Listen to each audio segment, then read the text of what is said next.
దేవుని పరిశుద్ధ నామానికి మహిమ కలుగునాక. చేకూర్చిన మీ అందరికీ ప్రభువైన యేసుక్రీస్తు పరిశుద్ధ నామమున హృదయపూర్వక తెలియజేస్తున్నాను. వాక్య ధ్యానంలోకి వెళ్దాం. బైబిల్ గ్రంథం నుండి ఉపధ్యాయ గ్రంథము ధ్యానం చేద్దాం. బైబిల్ నుండి పాత నిబంధన గ్రంథంలో 761వ పేజీ నంబర్లో గ్రంథాలను మనం చూడగలుగుతాం.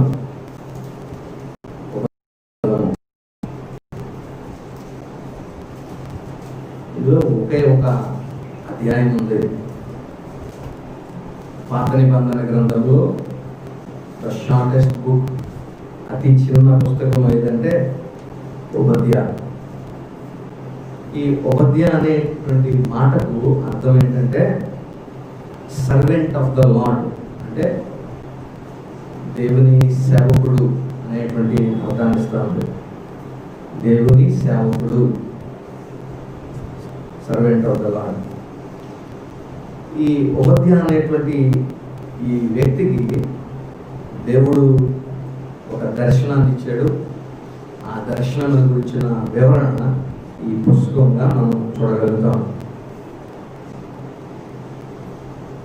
ఈ గ్రంథంలో అంటే ఈ ఉపధ్యాయంలో కలిగిన దర్శనంలో రాసినటువంటి ఈ ఒక అధ్యాయంలో మొత్తం అంతా కూడా ఎవరి కొరకు రాయబడిందంటే ఎదోమీయుల కొరకు రాయబడింది. ఎదోము పట్టణము గురించి, ఎదోము వాసుల గురించి రాయబడినట్టుగా మనం చూడగలుగుతాం. ఎదోము పట్టణము, దాని వాసుల గురించి, అది ఏ విధంగా డిస్ట్రక్షన్ చేయబడుతుంది, నాశనం ఏ విధంగా ఆ పట్టణము నాశనం అవుతుంది అనే విషయాలు ఈ అధ్యాయంలో మనం చూడగలుగుతాం. అసలు దీని యొక్క చరిత్ర మనం తెలుసుకోవాలంటే ఎదోము అనేటువంటి మాటకు అర్థము ఏంటంటే ఎర్రనిది అనేటువంటి మాట. ఎదోము అనగా ఎర్రనిది అనేటువంటి అర్థం ఇస్తా ఉంది పిల్లలు.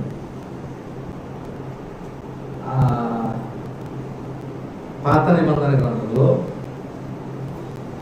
యాకోబు యొక్క కుమారులు ఇద్దరు ఉన్నారు.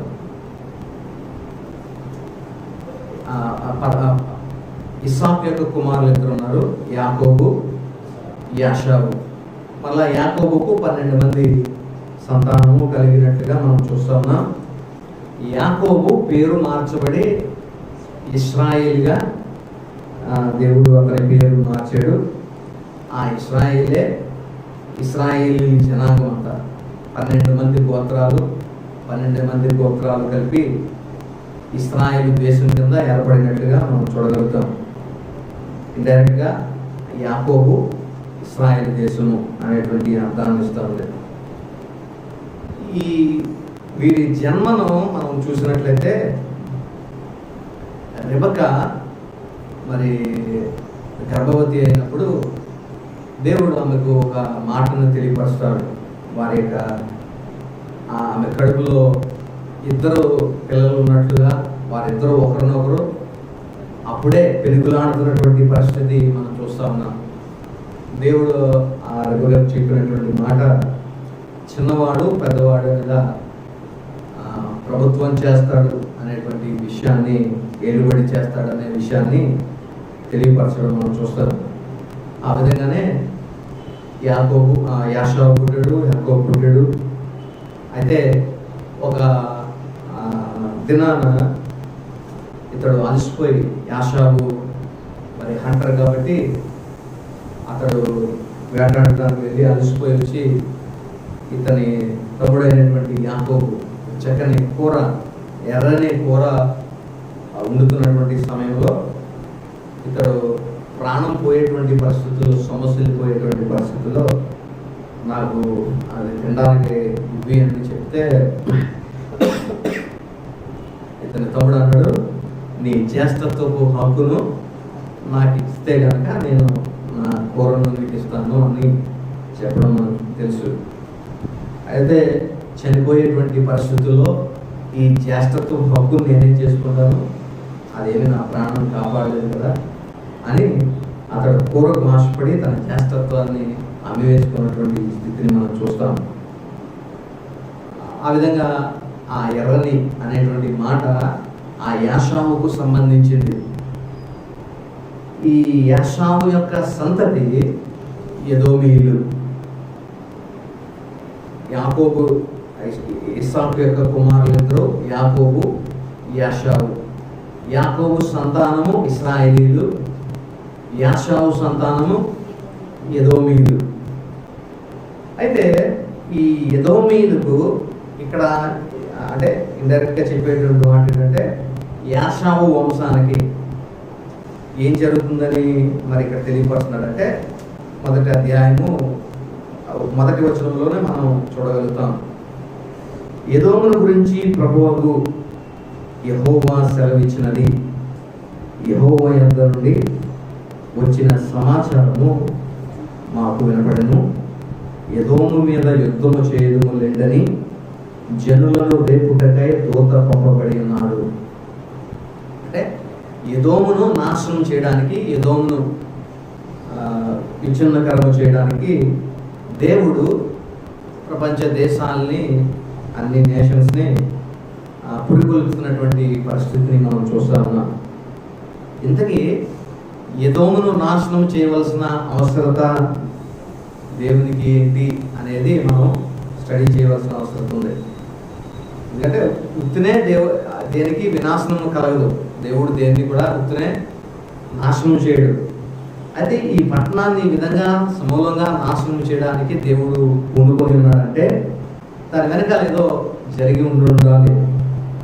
కాబట్టి ఈ బ్యాక్గ్రౌండ్ మనకు తెలిస్తే ఈ విషయాలు, ఎందుకు దేవుడు దీన్ని నాశనం చేయాలనుకున్నాడో అన్న విషయాలు మనకు అర్థమవుతాయి ప్రియులారా.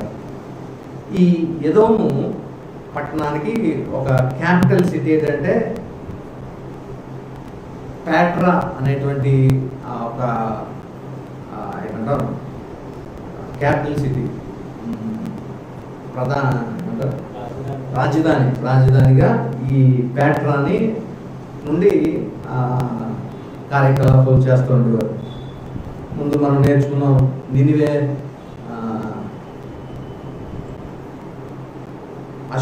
అషూరు సామ్రాజ్యానికి క్యాపిటల్ సిటీగా నినివే పట్టణాన్ని ఏర్పాటు చేసుకున్నట్లుగా ఈ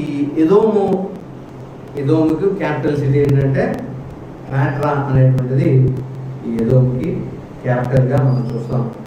ఈ ప్యాట్రా అనే మాటకు అర్థం ఏంటంటే స్టోన్, రాయి అనేటువంటి అర్థాన్ని ఇస్తూ ఉంటుంది అన్నమాట. మీరు ఇంటికి వెళ్ళిన తర్వాత ఒకసారి గూగుల్లో సెర్చ్ చేయండి, యూట్యూబ్లో సెర్చ్ చేయండి, ప్యాట్రా షాఫ్ట్ అని మీరు చేసినా, లేకపోతే ఎదోమ్ ప్యాట్రా అని మీరు టైప్ చేసిన PETRA అక్కడ ఒక ఏమంటారంటే మీకు వీడియోస్ కొన్ని వస్తాయి. అందులో ఈ పట్టణాల గురించిన వ్యూ మీకు కరెక్ట్గా తెలుస్తుంది.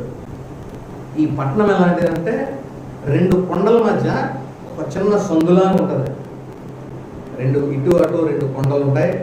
మధ్యన మహా అయితే ఇక్కడ నుండి కొద్దిగా ఈ మందిరం వెడల్పంత ప్లేస్ మధ్యలో ఉంటుంది నడవడానికి. ఈ కొండలు చాలా ఎత్తైనవిగా ఉంటాయి. ఈ లోపల వెళ్ళిన తర్వాత అవతల చివరికి ఈ పట్టణము ఉంటుంది. అయితే ఈ జనాము లేదా ఎదోమీయులు చాలా తెలివిగలిగినటువంటి వారు. దాన్ని ఎవరు అంత సాధారణంగా దాని మీద పడి దాన్ని గెలిచేటువంటి మార్గం లేదనమాట. ఎందుకంటే వీళ్ళు పైనుండి చూస్తూ ఉండేవారు. ఎవరన్నా శత్రువులు కనుక ఒకటే మార్గము, దీని నుండి ఈ షాఫ్ట్ మధ్యలోంచి వెళ్ళాలి. ఇలా వెళ్ళే క్రమంలో పైనుండి వీళ్ళు ఏం చేసేవారంటే రాళ్ళు ఇలాంటివన్నీ ఇసిరేసి వాళ్ళ శత్రువులందరూ కూడా మరి నాశనము చేసేటువంటి ప్రజలు అన్నమాట. ఎదోమీయులు చాలా ధనికులు అన్నమాట. ఈ ధనము చేత వీరికి ఉన్నటువంటి వీరి మీద ఎవరు గెలవలేని పట్టణంగా వీరు ఉన్న కారణం చేత వీళ్ళకి చాలా గర్వము పెరిగిపోయినట్లుగా మనం చూడగలుగుతాం ప్రియులారా. ఈ గర్వం గురించి దేవుడు కూడా ఈ అధ్యాయంలో ప్రస్తావించడం మనం చూస్తాం. అతని గర్వాన్ని బట్టి నాశనాన్ని నేను కలుగు చేస్తానన్న విషయాన్ని కూడా ఇందులో రాయబడినట్లుగా మనం చూస్తాం. కాబట్టి కొద్దిగా బ్యాక్గ్రౌండ్ ఏంటంటే వీళ్ళు ఈ ప్రజలకు ఎవరైతే తిన సహోదర దేశం ఏదంటే ఇప్పుడు అన్నదమ్ములు పిల్లలు అన్నట్టు ఇప్పుడు ఎవరు ఇశ్రాయేలీలు ఎదోమీయులు.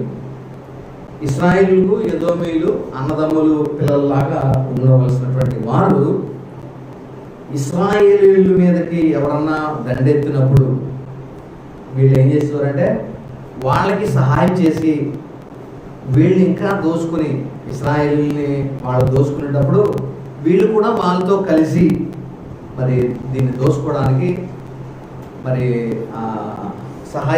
పడేటువంటి వ్యక్తులుగా ఉన్నారు. వీళ్ళకి సహాయం చేయడానికి బదులు ఇశ్రాయేలు ప్రజలకు సహాయం చేయడానికి బదులు శత్రువులకు సహాయం చేసి దీని మీద వీరిని చేరపట్టుకోవడానికి ప్రయత్నిస్తూ ఉండేవారు. ఇది రెండు రకాలైనటువంటి ఏమంటాం థియోలాజియన్స్ చరిత్రకారులు రెండు డేట్లు చెప్పారు.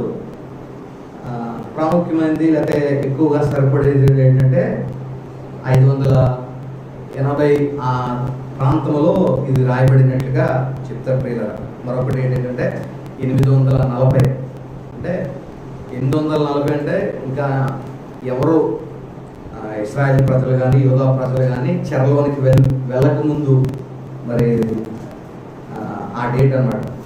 అది కాకుండా వీరు చెరలోకి వెళ్ళినప్పుడు కొన్ని ఆధారాలు ఉన్నాయి. చెరలోనికి మరి శత్రువులు వీరి మీద దాడి చేసినప్పుడు వీరికి సహాయపడకుండా వీరిని ఇంకా దోచుకున్నటువంటి పరిస్థితి ఉన్నదనడానికి ఆధారం కొంత ఉంది. కాబట్టి 580 ప్రాంతంలో చుట్టుపక్కల ప్రాంతాల్లో రాయబడినటువంటి పుస్తకంగా ఈ ఎదోము గురించి మనం ఉపధ్యాయ గురించి మనం చూడగలుగుతాం ప్రియులారా. అయితే 3 భాగాలుగా ఈ అధ్యాయమును మనం విభాగించగలిగితే మొదటి అధ్యాయంలో ఈ అధ్యాయంలో 1వ వచనం నుండి 9వ వచనం వరకు ఒక భాగము, 10వ వచనం నుండి 14వ వచనం వరకు ఒక భాగము, 15 నుండి 21వ వచనం వరకు 3వ భాగంగా మనం చూడగలుగుతాం. మొదటి 9 వచనాలు ఒక భాగం, 10 నుండి 14 ఒక భాగం, 15 నుండి 21వ వచనం ఒక భాగం. మొదటి 9 వచనాలు ఏంటంటే గాడ్స్ ప్లాన్ ఫర్ ఎదోము మీద దేవుని యొక్క ప్రణాళిక ఏమై ఉన్నది అనేది మొదటి 9 వచనాలు వివరిస్తాయి. ఎదోముని దేవుడు ఏ విధంగా నాశనం చేయాలనుకుంటున్నాడు అన్న విషయాన్ని దేవుడు ఈ 9 వచనాల్లో రాయించినట్లుగా మనం చూస్తా ఉన్నాం. ఎందుకు ఇలాంటి డిస్ట్రక్షన్ నాశనమును ఈ ఎదోము ప్రాంతం వాసుల మీదకి దేవుడు ఎందుకు ఈ నాశనాన్ని తీసుకురాబోతున్నాడు అన్న విషయము 10 నుండి 14 వచనాల్లో మనం చూడగలుగుతాం. తర్వాత 15 నుండి 21వ వచనం వరకు ఏంటంటే దాని డిస్ట్రక్షన్ గురించి మనం చూడగలుగుతాం. అది ఏ విధంగా నాశనము చేయబడుతుంది, తర్వాత దేవుని రాజ్యము ఎలాగా కట్టబడుతుంది అన్న విషయాలు, ఎదోము నాశనము, దేవుని ప్రజల యొక్క రాజ్యము స్థిరపరచబడడం అనే విషయము 15 నుండి 21వ వచనంలో రాయబడినట్లుగా మనం చూస్తున్నాం. సరే చూద్దాం ఈ గ్రంథంలో మరి మెయిన్ మెసేజ్ ఏంటంటే, ఈ గ్రంథం యొక్క సారాంశం ఏంటంటే God will judge those who arrogantly mistreat his people.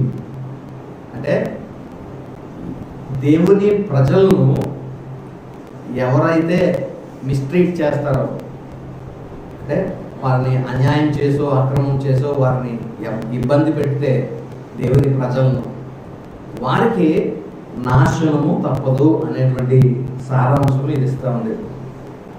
అందుకే దేవుని ప్రజలు ఎవరంటే మనం చూడగలిగితే ఇశ్రాయేలు ప్రజలు. ఇశ్రాయేలు లేదా యూదా ప్రజల మీదకు వ్యతిరేకంగా ఈ ప్రజలు మరి వారికి ఇశ్రాయేలుకు సహాయం చేయకుండా వారికి వ్యతిరేకంగా వీళ్ళు నిలబడిన కారణం చేత దేవుడు వారిని మరి తీర్పులోనికి తీసుకుని వచ్చినట్టుగా ఈ గ్రంథం యొక్క సారాంశమై ఉంటుంది. సరే చూద్దాం, మొదటి 9 వచనాలు మనం చూద్దాం.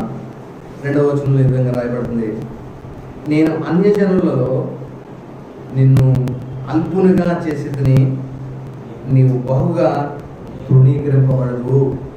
ఇప్పటి వరకు ఎదోము మరి ప్రపంచ దేశాల్లో ఘనమైన దేశంగా పట్టణంగా ఇది పట్టణం ఉన్నప్పుడు దేవుడు దాన్ని ఎక్కడికి తీసుకొస్తానన్నాడు, అల్పమైన దానిగా దాన్ని చేస్తానన్నాడు, తృణీకరింపబడేటువంటి స్థితికి దాన్ని తీసుకుని వెళ్తానని దేవుడు పలుకుతున్నాడు.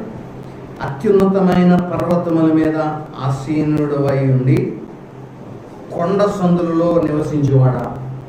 నాకు చెప్పాను కదా, మీరు ఆ వీడియో చూస్తే మీకు మరింత విషయాలు అర్థమవుతుంది. పెట్రా అనే షాఫ్ట్ అనే సెర్చ్ మీరు చేయగలిగితే ఉన్నతమైనటువంటి 2 కొండల మధ్య ఏర్పడినటువంటి ఆ సందులో ఈ పట్టణము ఉన్నట్లుగా ఏర్పడినట్లుగా మనం చూడగలుగుతాం. అలాంటి పట్టణంలో ఉన్నతమైన పర్వతముల మధ్య ఆసీనుడై కొండల సందుల్లో నివసించేవాడైనటువంటి ఎదోము ఇలారా, నన్ను క్రిందకి పడత్రోయువాడెవడని అనుకునేవాడా.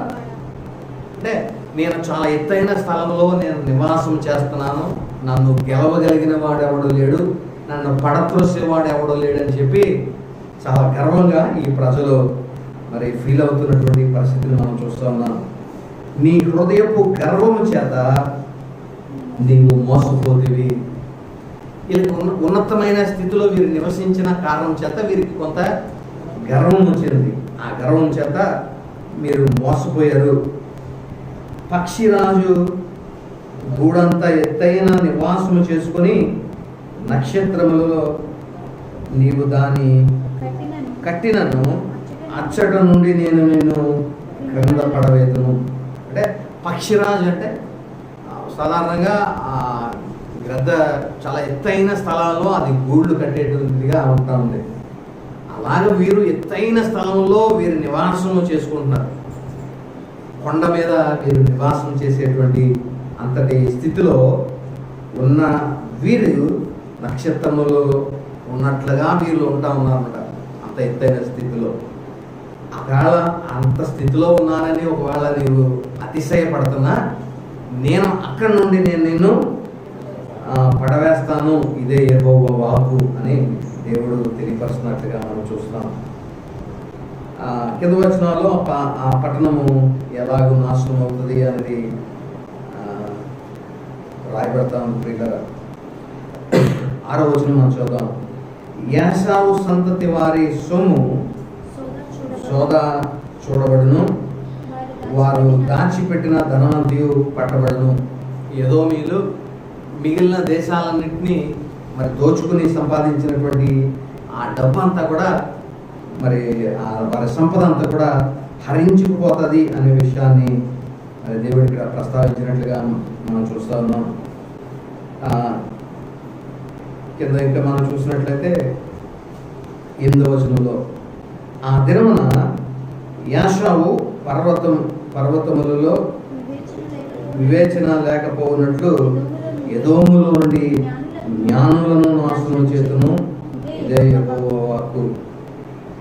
తేమాను నీ బలాఢ్యుడు విస్మయముందురు, అందువలన యాషావు యొక్క పర్వత నివాసులైన అందరూ హతులై నిర్మూలమగుదురు.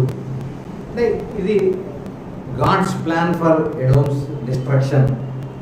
దేవుని ప్రణాళిక ఏంటంటే ఎదోము ఎడల నాశనము చేయాలని దేవుడు మరి సంకల్పించి ఉన్నాడు అనే విషయాన్ని ఇక్కడ ప్రస్తావిస్తున్నట్లుగా మనం చూస్తున్నాం. ఆ దినమందు వారి జ్ఞానమేమీ పనికిరాదు అనేది మనం చూస్తున్నాం. నాకు చెప్పాను, వీళ్ళు చాలా జ్ఞానం కలిగినటువంటి వారు. ఏ శత్రువులు వచ్చినా ఎత్తైనటువంటి స్థలముల్లో వీళ్ళు నివాసం చేస్తున్నారు కాబట్టి సులువుగా వీళ్ళ దగ్గరికి వచ్చేటువంటి వారిని నాశనం చేసేటువంటి జ్ఞానము వీరి దగ్గర ఉంది. కాబట్టి ఇంత జ్ఞానులైనటువంటి వారు. తర్వాత అక్కడ మనం చూస్తే 9వ వచనంలో హేమాను నీ బలాఢ్యులు అంటే వారియర్స్, వారి యొక్క జ్ఞానం పనికి రాలేదు, వారి యొక్క బలము, వారియర్స్ కూడా ఈ డిస్ట్రక్షన్ ముందు ఏమీ చేయలేకపోయినటువంటి పరిస్థితి. అంటే దేవుడే నాశనం చేయాలనుకుంటే ఎవరు కూడా ఏ విధమైన దాన్ని తప్పించుకునేటువంటి మార్గము ఎవరు కూడా వారికి ఉండదు. ప్రియుల జ్ఞానులు సహాయం చేయలేకపోయారు, బలాఢ్యులు సహాయం చేయలేకపోయారు. ఈ డిస్ట్రక్షన్ నుండి, నాశనం నుండి ఎవరో వారిని కాపాడలేకపోయారు అనేది దేవుని యొక్క మాటగా మనం చూస్తున్నాం. ఇది మొదటి భాగము, మొదటి 9 వచనాలు. నేను ఎదోమీయులు, ఏశావు వంశపు వారిని, వాళ్ళ ఎత్తైన స్థలంలో ఉన్న పరశురాజు గూడులాగా వారి గూడు ఉన్నత స్థలంలో ఉండిన, ఆ నక్షత్రాలలాగా వారు ఉన్నత స్థలంలో నివసించిన నేను వారిని నాశనం చేస్తాను, నేలకు తీసి పడవేస్తాను, వారి యొక్క సంపద దోచుకుపోతారు, దొంగలు దోచుకుపోతారు అని ఈ విషయాలన్నీ మరి ప్రస్తావించబడటం మనం చూస్తా ఉన్నాం. ఎందుకు ఈ విధంగా ఇంత నాశనమును దేవుడు ఎదోము ప్రజల మీద ఇంత నాశనాన్ని దేవుడు ఎందుకు తలపెట్టడానికి గల కారణము 2వ భాగంలో మనం చూద్దాం. 10వ వచనం నుండి మనం 2వ భాగాన్ని మనం చూద్దాం. ఎందుకు గాడ్స్ కేస్ అగైనెస్ట్ ఎదోమీయుల మీద దేవుడు ఎందుకు ఈ తీర్పును రావడానికి దేవుడు ఎందుకు సాహసించాడని మనం చూస్తే 10వ వచనం నుండి మనం చూద్దాం. నీ సహోదరులైన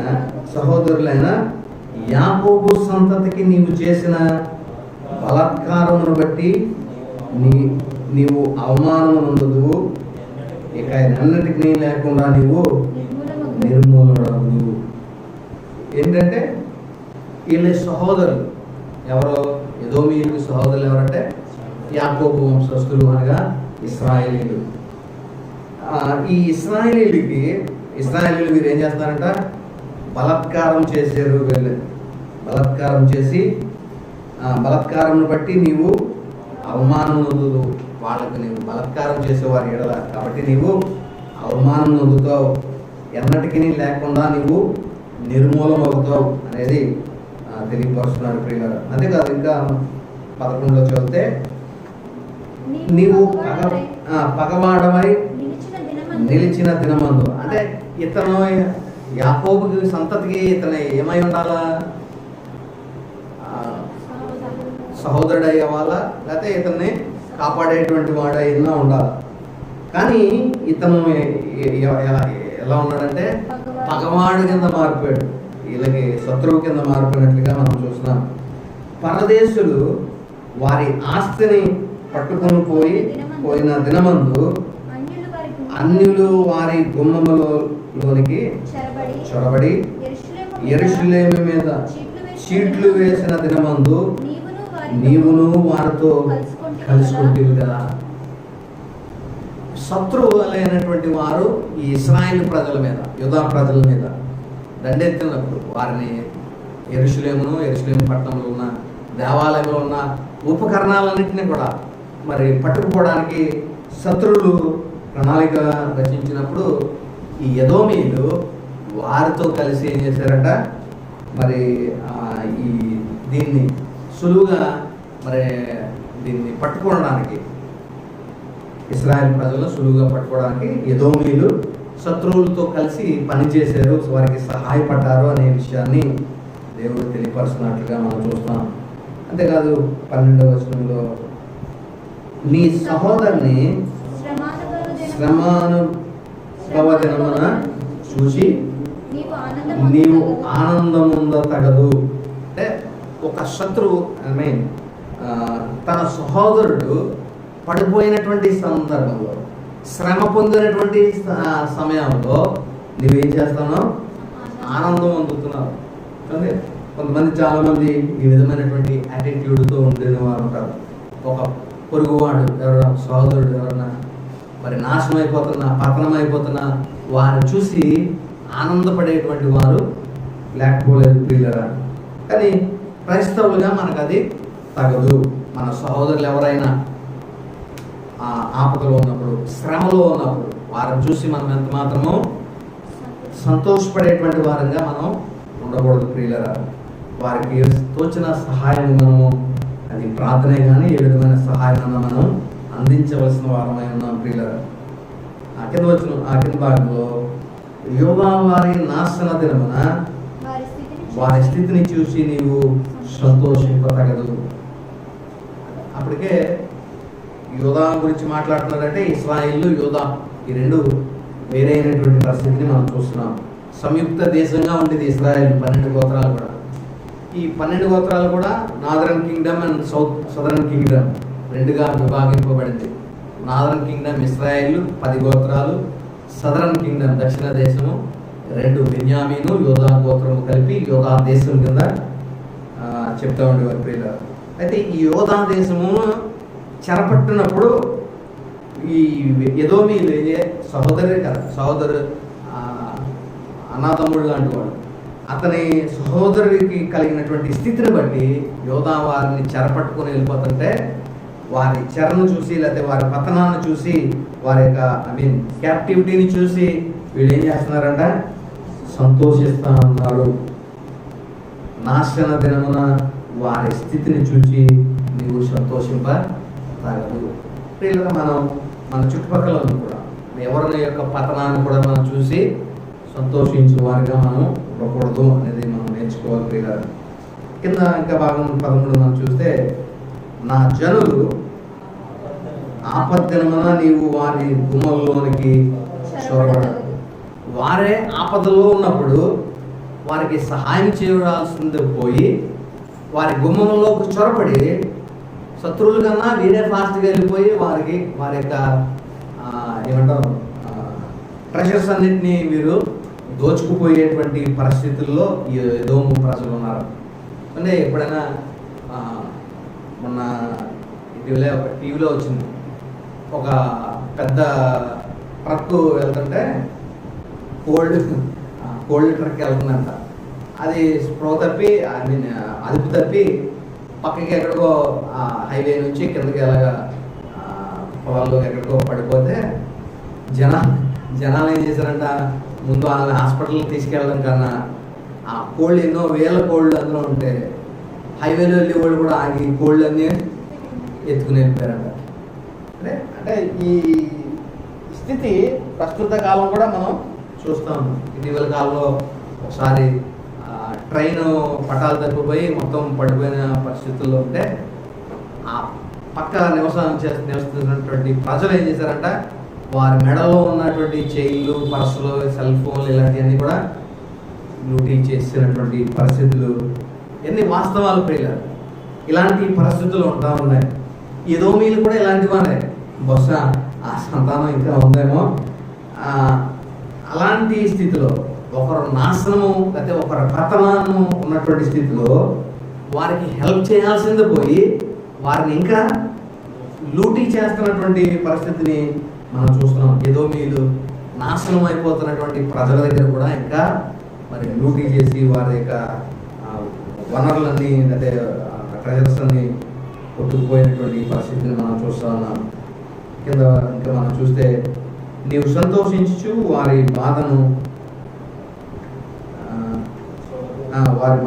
చూడ తగదు. ఇతను సంతోషిస్తున్నాడు, వారి బాధను చూస్తా ఆనందిస్తున్నటువంటి పరిస్థితి మనం చూస్తూ ఉన్నాం. ఇంకా మనం ముందు భాగం చూస్తే, వారి ఆపద్దినమున నీవు వారి ఆస్తిని పట్టుకొన తగదు, వారిలో తప్పించుకున్న వారిని సంహరించుటకు అడ్డుత్రోముల్లో నీవు నిలవదు. ఒకవేళ వారు అన్న ఈ శత్రువులను తప్పించుకుని వేరే మార్గంలో వెళ్ళిపోదామని ప్రయత్నించిన వీళ్ళు ఏం చేశారంట, ఆ మార్గాన్ని కాసి వాళ్ళని హతమార్చడం, వారిని సంహరించడం, వారిని లూటీ చేయడం ఇదే పనిగా ఏదో మీరు మరి ప్రయత్నిస్తున్నట్లుగా మనం చూస్తూ ఉన్నాం. కింద భాగంలో శ్రమదినమందు అతనికి శేషించిన వారిని శత్రువుల చేతికి అప్పగింపుతారు. ఒకవేళ ఎవరైనా ఇంకా మిగిలిపోతే వీళ్ళు కూడా మిగిలిపోయారు, వీళ్ళు కూడా తీసుకోండి అని ఆ మిగిలిపోయిన వారిని కూడా శేషించిన వారిని కూడా శత్రువుల చేతికి అప్పగించినటువంటి జనాంగము ఈ ఎదోమీయులు అనే విషయాన్ని మనం చూస్తా ఉన్నాం. ప్రియులారా, రెండవ భాగము ఎందుకు దేవుడు ఇంత నాశనాన్ని, మొదటి 9 వచనాల్లో ఎదోము మీద దేవుడు పగబట్టినట్లుగా ఇంత నాశనాన్ని తీసుకురావడానికి గల కారణం ఏంటనే మనం ఆలోచిస్తే 10 నుండి 14 వచనాల వరకు దాని జవాబును మనం చూసాం. తన శత్రువు పడిపోయినట్టు, శత్రువు కాదు తన సహోదరుడే, తన సహోదరుడికు శ్రమ దినమన, ఆపద దినమన చూసి సంతోషించి, ఆ శత్రువుల కన్నా ఇంకా మరింత బాధ ఏంటంటే తన సహోదరుడే తన మీద మరి పగవాళ్ళలాగా మరి మిగిలిపోయిన వారిని కూడా మరి వారికి అప్పగించి వారికన్నా ముందే వీళ్ళని లూటీ చేసుకున్నటువంటి మరి స్థితిలో ఎదోమీయులు ఉండిన కారణం చేత మొదటి 9 వచనాల్లో ఉన్న డిస్ట్రక్షన్ని దేవుడు ఎదోమీయుల మీదకి తీసుకురావాలని దేవుడు ప్రణాళికను మనం చూస్తా ఉన్నాం. ప్రియులారా, 3వ భాగము 15వ వచనం నుండి 21వ వచనం వరకు మనం చూద్దాం. యెహోవా దినము అన్య జనులందరి మీదకి వచ్చుచున్నది, అప్పుడు నీవు చేసినట్టే నీకును చేయబడును, నీవు చేసినదే నీ నెత్తి మీదకి వచ్చును. ప్రియులారా, ఈ 3వ భాగాన్ని మనం చూడగలిగితే the day of the lord అనే విషయాన్ని ఇక్కడ ఒకసారి ప్రస్తావింపబడడం మనం చూస్తూ ఉన్నాం. ఏంటంటే యెహోవా దినము అనేది ప్రస్తావింపబడతా ఉంది. ఇది షార్ట్ టర్మ్గా చూస్తే ఎదోము యొక్క నాశనము అని అనుకోవచ్చు. లాంగ్ టర్మ్లో మనం ఆలోచించగలిగితే దేవుని యొక్క మహాదినము అనగా ఆయన 2వ రాకడను కూడా ఇది సూచిస్తుంది అనే విషయాన్ని మనం చూడగలుగుతాం. ప్రియుల అన్ని జనులందరి మీద కూడా ఈ దినము వచ్చున్నది అనే విషయాన్ని మనం అర్థం చేసుకోవాలి. ఆ దినమందు ఏ విధమైనటువంటిది సంభవిస్తుందంట, నీవు చేసినట్టే నీకును చేయబడును, నీవు చేసినట్టే నీకును చేయబడును, నీవు చేసిందే నీ నెత్తి మీదకి వచ్చును. కాబట్టి ఏదైతే మనం చేస్తామో తిరిగి మరలా అదే మన మీదకి వస్తుంది అనేది మనం జ్ఞాపకం చేసుకోవాల్సినటువంటి వారమై ఉన్నాం. ఈ విషయాలను మనం జ్ఞాపకం చేసుకుని as you have done it, it shall be done to you. నువ్వు ఏది ఇతరులకు నువ్వు చేస్తావో, అందుకనే కొత్త నిబంధనలో ప్రభువారు కూడా ఒక మాట తెలియపరిచారు. ఇతరులు నీకు ఏది చేయాలని నీవు ఆశిస్తున్నావో అది నీవు ఇతరులకు మొదట చేయాలి. అంటే ఇతరులు ఒకవేళ మనం అందరూ నన్ను బాగా చూసుకోవాలి అని నువ్వు అనుకున్నావు అనుకో, మొట్టమొదట నీవెలా ఉండాలి, నీవు ఇతరులందరినీ బాగా చూసుకునేవాడుగా ఉండాలి. అప్పుడు ఇతరులు కూడా నిన్ను బాగా ట్రీట్ చేస్తారనే విషయాన్ని యేసుక్రీస్తు ప్రభువారు కూడా ప్రస్తావించడం మనం చూస్తాం. ఒకవేళ నీవు వారి ఎడల కనికరామును కటాక్షమును కాక వారి ఎడల నువ్వు సహోదరుడిగా కాక శత్రువుగా నీవు ప్రవర్తించావు కాబట్టి అది కూడా నీ ఎడల నువ్వు ఏదైతే వారి ఎడల చేసావో అదే నీ మీదకి మరలా తిరిగి వస్తుంది అనేది మరి ఇక్కడ రాయబడుతున్నట్లుగా మనం చూస్తూ ఉన్నాం. ప్రియులారా, నీవు చేసినట్లే నీకు చేయబడను. వారిని ఏం చేసావంటే శ్రమ దినాన్ని చూసి నీవు సంతోషించావు. ఇప్పుడు నీకు శ్రమ దినం రాబోతుంది. నిన్ను చూసి ప్రజలందరూ కూడా మిగిలిన జనాంగము దేశాలని కూడా ఇప్పుడు నీ పతనాన్ని చూసి సంతోషిస్తారు అనేది దేవుడి యొక్క వాక్యము. ప్రియులారా, ఇంకా కింద భాగంలో మనం చూస్తే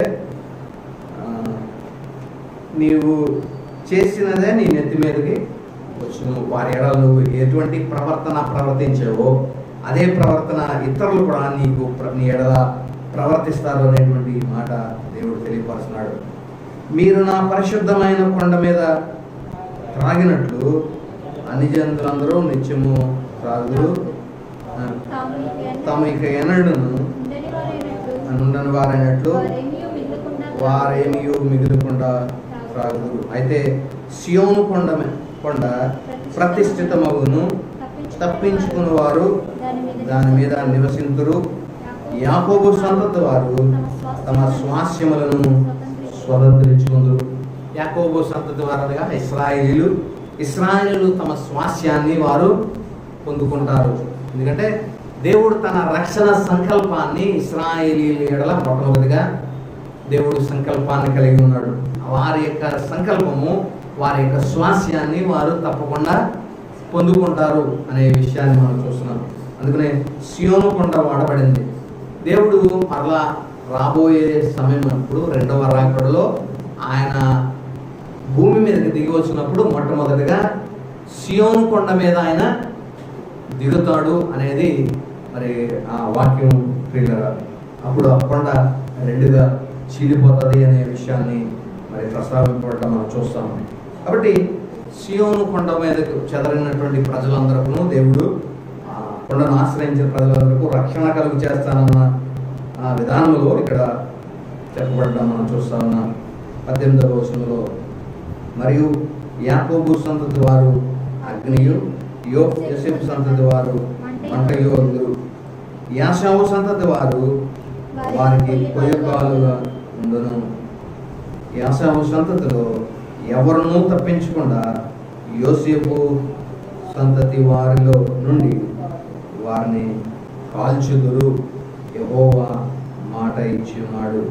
కాబట్టి ఈ యాకోబు యొక్క సంతానము, యోసేపు యొక్క సంతానము, వీరిని మిగిలినటువంటి ప్రజలను, ఎదోమీయులను మరి నాశనం చేస్తారు అనేటువంటి విషయాన్ని మనం చూస్తా ఉన్నాం. ఎందుకు ఈ విధంగా జరిగిందంటే వారు ముందు వీరి ఎడల మరి భయంకరమైనటువంటి పరిస్థితులు కలిగి ఉన్నారు. చూడండి, యోవేలు గ్రంథంలో 3వ అధ్యాయము 19వ వచనాన్ని మనం చూసినప్పుడు, యోవేలు గ్రంథం 3వ అధ్యాయం 19వ వచనం పేజీ నెంబర్ 754వ పేజీలో ఉంది.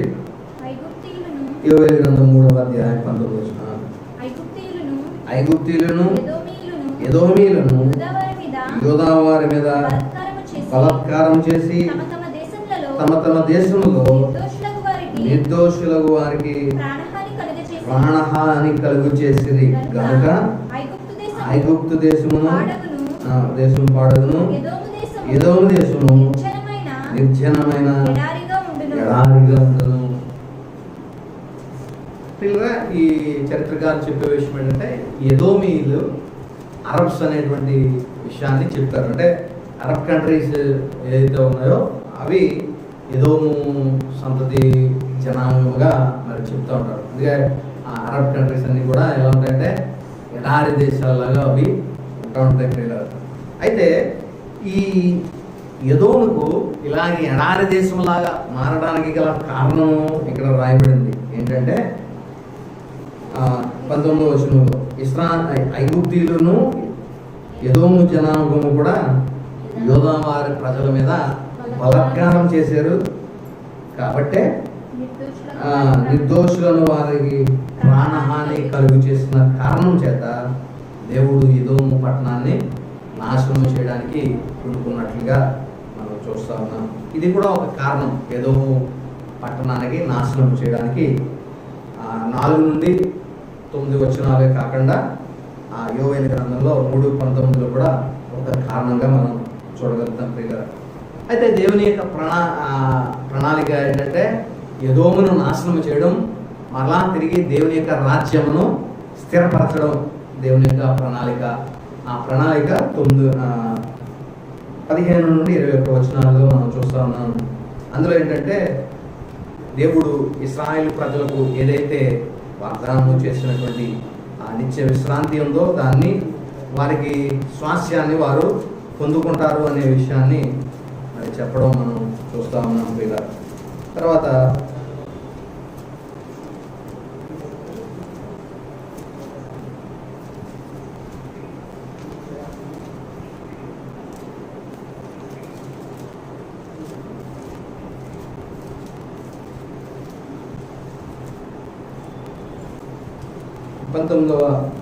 పద్దెనిమిదవ వచనం చదువు.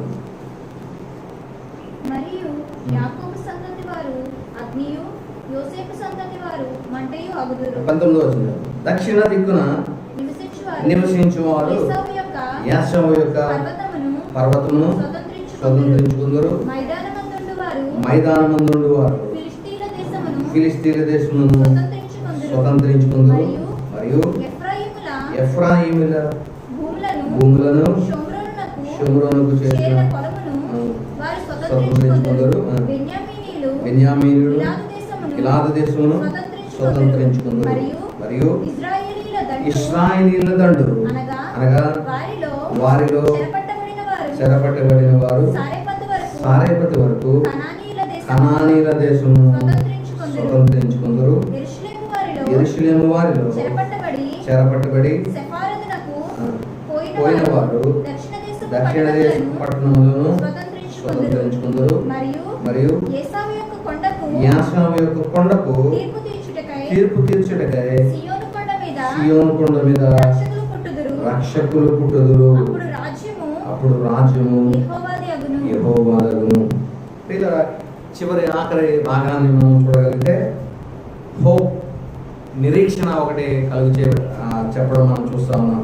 నిరీక్షణ ఏంటి? ఆ నిరీక్షణ అంటే యాషావు యొక్క కొండకు తీర్పు తీర్చుటకై. యాషావు యొక్క కొండ అంటే పేట్రా అనేటువంటిది మనం చూసాం. ఎదోమీద కొండ. ఆ కొండ జనాంగమునకు ఎదోమీదుకు తీర్పు తీర్చడం కొరకు సియోను కొండ మీద రక్షకులు పుట్టుదురు. అప్పుడు రాజ్యము యెహోవాదగును. ఇది ఒక జరగబోయే ఎస్కటాలజీ గురించి మనం ఇక్కడ కొంత ప్రస్తావన కూడా మనం చూస్తున్నాం. అంటే రాబోయే కాలంలో జరగబోయే సంఘటనలు యేసుక్రీస్తు ప్రభువారు రెండవ రాకడలో ఆయన వచ్చినప్పుడు సియోను కొండ మీద ఆయన దిగడము, తర్వాత అక్కడ ఆ కొండను ఆశ్రయించినటువంటి ప్రజలు ఆయన రక్షించడం, 1000 ఏళ్ళ ఆయన పరిపాలన యెరూషలేము కేంద్రముగా చేసుకుని ప్రభువారు ఆయన 1000 ఏళ్ళ పరిపాలన చేయడం. అది అయిన తర్వాత కొంతకాలం ఆ 1000 ఏళ్ళ పరిపాలనలో సాతానుడు చెరపట్టబడి ఉండడం. 1000 ఏళ్ళు అయిన తర్వాత కొద్ది కాలము సాతానుడు ఆ చెర నుండి విడిపింపబడిన తర్వాత మరలా ప్రపంచ దేశాలను పోగు చేసి దేవుని రాజ్యం మీద తిరుగుబాటు చేయడానికి వచ్చినప్పుడు దేవుడు వారిని వారి దూతలను సమూలంగా నాశనం చేయడము. ఆ తర్వాత వైట్ థ్రోన్ జడ్జిమెంట్, ధవళ సింహాసనం మీద నుండి దేవుడు తీర్పు తీర్చడం అనేటువంటిది. ఆ తర్వాత సాతానుడు అతని అనుచరులకు నరకము, దేవుని ఎరిగిన ప్రజలకు నూతన ఆకాశము నూతన భూమిలోనికి ప్రజలను దేవుడు పంపించడం మనం చూస్తా ఉన్నాం. అప్పుడు రాజ్యము యెహోవాదగును అనేటువంటి మాట మనం చూస్తా ఉన్నాం. యాషావు యొక్క కొండకు తీర్చుటకై సియోను కొండ మీద రక్షకులు పుట్టుదురు.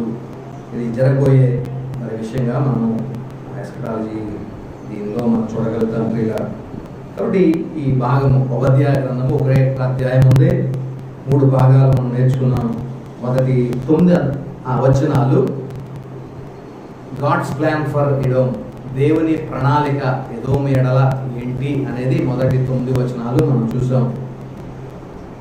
గాడ్స్ కేస్ అగైనెస్ట్ ఎడోమ్ 10 నుండి 14 వచనాల వరకు ఎందుకు ఎదోము ఎడల దేవుడు తన కేసు అంటే డిస్ట్రక్షన్ని ఆ ప్రాంత ప్రజల మీద, ఆ ఎదోమీయుల మీద ఇంత డిస్ట్రక్షన్ తీసుకురావడానికి గల కారణాలు 10 నుండి 14 వచనాలుగా మనం చూసాం. తర్వాత 15 నుండి చివరి వచనం వరకు destruction of Edom and establishment of God's kingdom, ఎదోము యొక్క నాశనము మరియు దేవుని రాజ్యము స్థాపన అనేటువంటి విషయాన్ని కూడా మనం నేర్చుకున్నాం లేదా. కాబట్టి ఈ 3 భాగాలు క్రోడీకరించి మనం దాని సారాంశాన్ని మనం చూడగలిగితే ఎదోముకు ఎందుకు ఈ నాశనము దేవుడు తీసుకుని వచ్చాడంటే తన సహోదరుడు శ్రమ దినమున, సహోదరుడు అంటే ఇశ్రాయేలు ప్రజలు, ఎదోముకు సహోదరుడు ఇశ్రాయేలు ప్రజలు, యాషావు సంతానము ఎదోమీలు, యాకోబు సంతానము ఇశ్రాయేలు. కాబట్టి అన్నదమ్ములు బిరుదు. ఈ ఇశ్రాయేలు యూదా ప్రజలు నాశనం అయినప్పుడు, లేకపోతే శ్రమ సంభవించినప్పుడు ఈ శ్రమ దినముల్లో ఎదోమీయులు వారికి సహాయం పడడానికి బదులు శత్రువులతో కలిసి వీరిని మరింత బలాత్కారం చేయడం, వీరి ఆస్తి లూటీ చేయడం, వీరిని నాశనమునకు పురికొల్పడము అనే విషయాలు మనం చూసాం. దీని కారణం చేత రెండవది వీరి యొక్క గర్వము చేత 4వ వచనంలో 3-4 వచనాల్లో మనం చూసినట్లయితే అత్యున్నతమైన పర్వతముల మీద ఆశ్రయుడవై ఉండి కొండ సందులలో నివసించువాడా, నన్ను క్రిందికి పడవేయగలవాడెవడని అనుకున్నవాడా, నీ హృదయపు గర్వము చేత నీవు మోసపోతివి. కాబట్టి హృదయం యొక్క గర్వము చేత దాని పతనం అది కొని తెచ్చుకున్నట్లుగా మనం చూస్తా ఉన్నాం. అందుకే సామెతల గ్రంథంలో కూడా ఒక మాట మనం తెలిసి ఏంటంటే, నాశనమునకు ముందు గర్వము నడుచును, పడిపోటకు ముందు అహంకారమైనటువంటి మనసు నిలుచును అనేటువంటి మాట. కాబట్టి అహంకారము, గర్వము ఎక్కడైతే ఉంటుందో అక్కడ నాశనం ఉంటుంది అనేది ఈ గ్రంథం యొక్క సారాంశం ప్రియులారా. కాబట్టి దీని నుండి మనం నేర్చుకోవాల్సిన పాఠం ఏంటంటే, గర్వపడకూడదు, అహంకారం మనకి ఉండకూడదు. రెండవది, తన పొరుగు వారైనటువంటి సహోదరులు ఆపదలో ఉన్నప్పుడు వారిని చూసి మనం సంతోషపడకూడదు, వారికి చేతనైన సహాయం మనం చేయవలసిన వారమై ఉన్నాం. ఆపద్దినముల్లో వారికి ఎవరన్నా మరి ఆపదలో ఉన్నప్పుడు మన చేతనైన సహాయం మనం చేయకుండా వెనతీయకూడదు. అందుకనే అది పాపం కింద దేవుడు పరిగణించాడు. ఏంటంటే నీవు చేయగలిగిన మేలు నీవు చేయగలిగి ఉండి కూడా నువ్వు చేయలేకపోతే అది పాపము అని దేవుడు చెప్పినట్టుగా మనం చూస్తాం. మన సహోదరులకు మనం చేయగలిగిన వారంగా ఉండి కూడా వారికి మనం హెల్ప్ చేయలేకపోతే, వారి శ్రమ దినముల్లో, నాశనం దినముల్లో, వారి పతన స్థితిలో ఉన్నప్పుడు వారిని చేయవలసిన హెల్ప్ మనం చేయలేకపోతే అది మన ఎడల దేవుడు పాపంగా ఎంచుతున్నాడు అనే విషయాన్ని మనం చూస్తాము. చాలా సందర్భాల్లో దేవుని యొక్క విషయాలను మనం జాగ్రత్తగా పరిశీలన చేస్తే ఆయన ఎక్కడ కూడా సోషల్ జస్టిస్ కొరకు ఆయన ఎక్కువ ప్రయత్నించినట్లుగా మనం చూస్తూ ఉన్నాం. తక్కువ వారిని మరి ఆయన ఏమంటారు, వారి యొక్క మరి ఎదుగుదల కొరకు లేకపోతే వారి యొక్క మరి అభివృద్ధి కొరకు దేవుడు ఎక్కువగా మరి అనేక ప్రస్తావన వారి ఎడల కలిగి ఉన్నట్లుగా మనం చూస్తూ ఉన్నాం. కాబట్టి సాంఘికపరమైనటువంటి న్యాయము ఒకరు ఎక్కువ తక్కువ అనేది లేకుండా మనకు చేతనైనంత సహాయం పొరుగు వారికి మనం చేయగలిగిన వారంగా ఉండాలి. ఎట్టి పరిస్థితుల్లో కూడా పొరుగువారు నాశనం అయిపోతున్నటువంటి పరిస్థితుల్లో మనం ఎంత మాత్రమో అది చూసి ఆనందించకూడదు, సంతోషపడకూడదు. మన యొక్క స్థితిని బట్టి అన్నడను మనం గర్వించకూడదు, మరి మనసున అహంకారము కలిగి ఉండకూడదు అనేది ఈ గ్రంథం యొక్క సారాంశం ప్రియులారా. మరిన్ని విషయాలు మీరు ఇంటికి ధ్యానం చేయండి. ఒకటే అధ్యాయం ఉంది, అధ్యాయంలో మరిన్ని విషయాలు ప్రార్థనాపూర్వకంగా మీరు ధ్యానం చేస్తే దేవుడి నుండి మీకు అనేక విషయాలు దేవుడు బయలుపరుస్తాడు. చిన్న ప్రార్థన చేసుకుని మనం ముందుకు వెళ్దాం. మనందరూ కళ్ళు మూసుకుందాం. చెప్పబడిన సంఘటనలను ఒకసారి మనం తలంచుకుందాం ప్రియులారా. దేవుడు మనతో మాట్లాడిన మాటలు ఒకసారి మనం జ్ఞాపకం చేసుకుందాం. ఎదోము ప్రాంతానికి ఆ ప్రజలకు తీర్పు తీర్చడానికి గల కారణం ఏంటంటే, తన జనాంగము మీద ఈ ఎదోమీయులు లెగిసిన కారణం చేత దేవుడు ఆ పట్టణానికి, ఆ ప్రాంత ప్రజలకు నాశనం కలిగించడానికి తీర్మానించుకున్నాడు. మరో విధంగా చెప్పాలంటే, దేవుని ప్రియులైన మనకు వ్యతిరేకంగా రూపింపబడిన ఏ శత్రువు కూడా వర్ధిల్లకుండానట్లుగా, ఏ ఆయుధము కూడా వర్ధిల్లకుండానట్లుగా, ఏ పట్టణం కూడా వర్ధిల్లకుండానట్లుగా దేవుడు ప్రణాళిక అనేది ఈ గ్రంథం ద్వారా మనం నేర్చుకున్నట్లుగా. ఒకవేళ ఎవరైనా నీకు అదే నీ ఎడ గర్వముగా ఎవరన్నా బలాత్కారంగా నీడలో ఎవరన్నా ప్రవర్తించి అన్యాయంగా నిన్ను హింసిస్తున్నారని ఒకవేళ నీవు అనుకుని ఉండొచ్చేమో. యోధా వారిని వారి నాశనాన్ని బట్టి, వారి శ్రమ దినాన్ని బట్టి సంతోషించాడు అన్న కారణం చేత ఎదోముకు ఈ గతి పట్టింది అని ఉపద్య గ్రంథం ద్వారా మనం నేర్చుకున్నాం. నీ పతనాన్ని చూసి, నీ శ్రమ చూసి ఎవరైనా సంతోషిస్తున్నారంటే వారికి ఇదే గతి పడుతుంది అనేది దేవుడు మనకు తెలియపరుస్తూ ఉన్నాడు. అంటే దేవుని దృష్టిలో దేవుడు నీకు అంత వాల్యూ ఇచ్చాడు. తన ప్రజలను ఆయన ఎల్లప్పుడూ కాపాడుకునేటువంటి వాడు. తను ఆశ్రయించినటువంటి వారిని ఆయన నిత్యము కాపాడేటువంటి దేవుడు అని ఈ వాక్యం ద్వారా దేవుడు మనకు తెలియపరుస్తాడు. ప్రియులారా,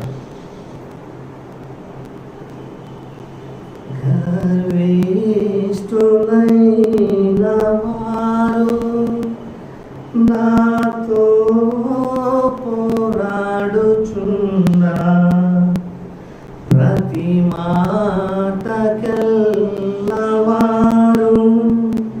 పరభావమంచుచున్నా,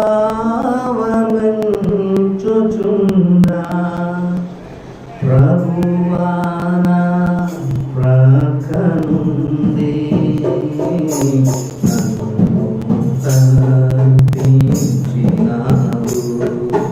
ప్రభువాన ప్రకనుంది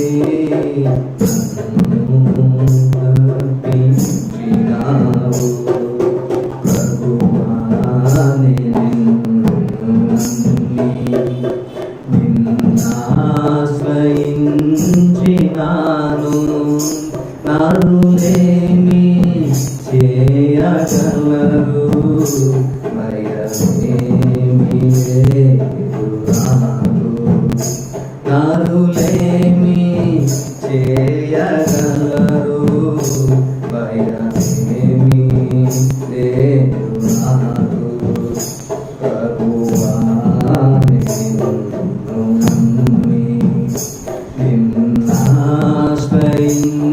నిన్నాశ్రయించినాను, నరులేమి చేయగలరు, భయమేమి నాకు లేదు, భయమేమి నాకు లేదు. ప్రార్థిస్తున్నాను. పరిశుద్ధమునికిగా ప్రవేశించిన మా ప్రియ పరలోక తండ్రి, మీ ఉన్నతమైన నామానికి కృతజ్ఞతాస్తుతులు చెల్లిస్తున్నాను. రీతిగా మీ పరిశుద్ధ సన్నిధిని మేమందరం కూడుకుని మీ పరిశుద్ధ నామాన్ని స్తుతించడానికి ఇచ్చిన కృపను బట్టి వందనాలు చెల్లిస్తున్నాను. కొన్ని నిమిషాలు ఈ వాక్యం ద్వారా మీరు మాతో మాట్లాడారు. ఉపద్య గ్రంథం ద్వారా మీరు మాతో మాట్లాడిన విషయాలన్నిటికై ప్రత్యేకంగా మీ పరిశుద్ధ నామానికి వందనాలు స్తుతులు చెల్లిస్తున్నాను. ఈ గ్రంథం ద్వారా గర్వ హృదయం కలిగి ఉండకూడదని, అహంకారమైన మనస్సు మాకు ఉండకూడదని తెలియపరిచారు. మా సహోదరులకు శ్రమలు కలిగినప్పుడు వారి పతనాన్ని చూసి మేము సంతోషించే వారిగా ఉండకూడదని మీరు మాకు తెలియపరిచారు. తన ప్రియులైనటువంటి వారిని దేవుడు నిత్యము వారిని కాచి కాపాడేటువంటి వాడు. తను ఆశ్రయించిన ప్రజలకు ఆయన నిత్యము కేడముగాను, ఆయన ఆశ్రయ దుర్గముగాను ఉండేటువంటి దేవుడు అయి ఉన్నామని మరి గ్రంథం ద్వారా మీరు మాకు తెలియపరిచారు. ఇంకా కూడిన మేమందరం దానిలో పాల్గొంటున్న బిడ్డలందరూ అయినా వారి యొక్క మరి వారి నీ మీద ఇంకా నమ్మిక నుంచి నీ మీద ఆధారపడి నిన్ను ఆశ్రయించడానికి వీళ్ళందరికీ ప్రత్యేకమైన మీ కృపా సహాయములు అనుగ్రహించమని ప్రార్థిస్తున్నాను. మీ కృపగల హస్తాలను మమ్మల్ని అప్పగించుకుంటున్నాను. ఇంకా మమ్మల్ని బలపరిచి మీ హస్తాల్లో, మీ కౌగిల్లో మమ్మల్ని భద్రపరిచి క్షేమాన్ని విస్తరింపచేసి మీ కొరకు నమ్మకంగా మీ ఎంతో ఆశ్రయించేటువంటి బిడ్డగా మేమందరం ఉండడానికి కావలసిన మీ కృపా సహాయాన్ని మీరు మాకు అనుగ్రహించి మీ పరిశుద్ధ నామం మీదే మహిమ ఘనత ప్రభావములు పొందుకోవాలి. యేసు క్రీస్తు అతి పరిశుద్ధ నామమున స్తుతించి ప్రార్థించి వేడుకుంటున్నాము తండ్రి. ఆమేన్. వచ్చిన మీ అందరికీ అలాగే పాల్గొన్న ప్రత్యేకమైన వందనాలు.